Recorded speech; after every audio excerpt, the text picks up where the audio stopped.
Assalamualaikum warahmatullahi wabarakatuh. Perkenalkan, nama saya Mariam Eka dengan MM akhir 209. Di sini saya akan mempresentasikan hasil artikel yang saya kerjakan untuk evaluasi akhir semester mata kuliah pengendalian daerah aliran sungai.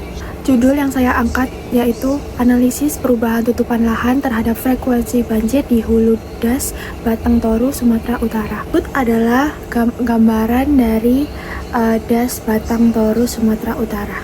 Selanjutnya saya akan masuk di bagian latar belakang. Latar belakang sendiri di artikel saya yaitu mengandung bagaimana Indonesia merupakan negara tropis yang sangat rentan terhadap bencana alam, terutama banjir, yang dimana salah satu faktornya adalah penggunaan alih fungsi lahan menjadi lahan pertanian, perkebunan, dan infrastruktur. Alih fungsi lahan yang saya sebutkan tadi di awal merupakan salah satu faktor di mana terjadinya banjir akhir tahun yang sering terjadi saat ini. Selanjutnya masuk di tujuan dari penulisan artikel saya sendiri, yaitu untuk menganalisis hubungan antara perubahan tutupan lahan di wilayah Hulu Das Batang Toru dengan frekuensi kejadian banjir, untuk menilai kondisi degradasi lahan das serta merumuskan strategi pengolahan das berbasis mitigasi bencana banjir. Untuk metodenya sendiri, saya menggunakan metode studi literatur dengan pendekatan analisis deskriptif, di mana data yang digunakan merupakan data sekunder yang diperoleh dari jurnal-jurnal ilmiah yang dikumpulkan menjadi satu. Lalu masuk di hasil dan pembahasan, di mana pada periode 2014 hingga 2025 terjadi penurunan tutupan lahan di wilayah Hulu Das Batang Toru sendiri. Terdapat beberapa faktor yang memicu terjadinya banjir di daerah Das Batang Toru atau terjadinya degradasi lahan di wilayah tersebut. Yang pertama yaitu ada faktor alam, dan yang kedua adalah faktor aktivitas manusia. Untuk faktor alamnya sendiri itu ada di mana curah hujan yang ekstrim, topografi yang curam, dan karakteristik tanah tersebut.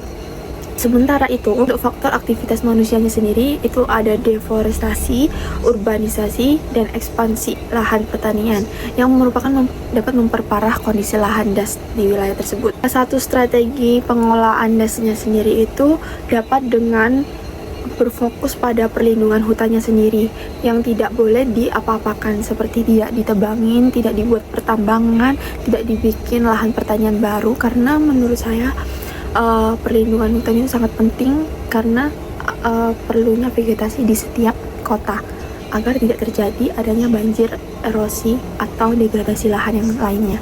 Lalu dapat dengan rehabilitasi lahan kritis dan konservasi tanah dan air. Di pusat kotanya sendiri atau di daerah tengah bagian dasnya sendiri itu dapat dikendalikan dengan pengendalian tata guna lahan dan penerapan praktik pertanian berkelanjutan yang tidak perlu membuka lahan baru untuk lahan pertanian sendiri. Sementara itu di wilayah hilir itu dapat dengan pengelolaan peningkatan sistem drainase, penyediaan ruang resistensi banjir, dan normalisasi sungai secara ekologis.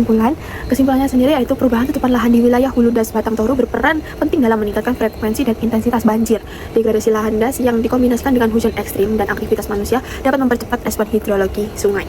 Oleh karena itu, pengendalian das Batang Toru sendiri berbasis mitigasi bencana perlu ditingkatkan secara terpadu dari hulu hingga hilir untuk mengurangi risiko banjir dan menjaga keberlanjutan lingkungan sekitar.